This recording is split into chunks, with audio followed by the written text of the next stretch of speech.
So Angela Rayner, who's the Deputy Prime Minister of the UK, who's made much in the past of her working class roots and her humble beginnings. That's something that's really important to her. She has just bought a new home in Hove, which is a lovely coastal area of the UK.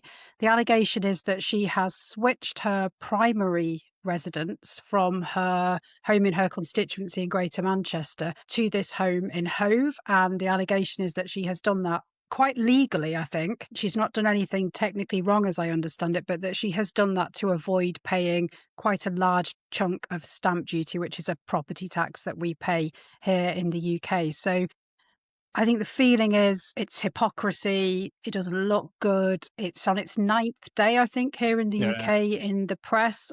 I was out for coffee today and it was raised with me in the Mm. coffee shop in Scunthorpe. It's something that's really gone into the public's minds here and they're pretty unhappy about it. Yeah, and as I say, like whilst there's no suggestion of anything illegal here, but you pay an extra stamp duty if you own two properties. So take Right. yourself off the deeds in your other property, and then say this is your main residence. You avoid a very substantial surcharge, and it would be a huge surcharge because the property she bought, I think, in Brighton and Hove was £800,000, which you could buy my house 4 times over.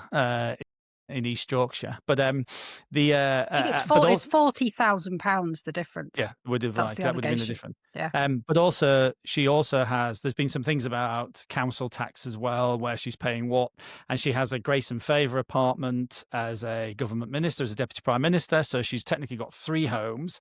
And this is now played. Actually, you've seen Labour ministers going out, and so she's entitled to privacy when it comes to her financial affairs. And if she's done nothing illegal, all the rest of it, that's all fine. And look, I quite like Angela Rayner. I always got on very well with her. And we were very nice to her when she came to our committee, the High Speed Rail Committee, to ask to be heard. We were absolutely, Angela, we support you.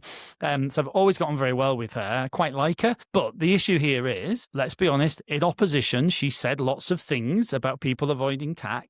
Whether some of that was legal avoidance of tax, right? Because tax avoidance is legal, right? Evasion is the illegal bit, right? And there is no doubt if this had been a Tory, she would have been one of the first up. So there's a bit of like, you kind of, the chickens are coming home to roost, but it's just, the other element to it as well is I don't suspect Starmer will be that sorry about some of this because there's been a lot of toing and froing about their relationship. So it's all jolly interesting.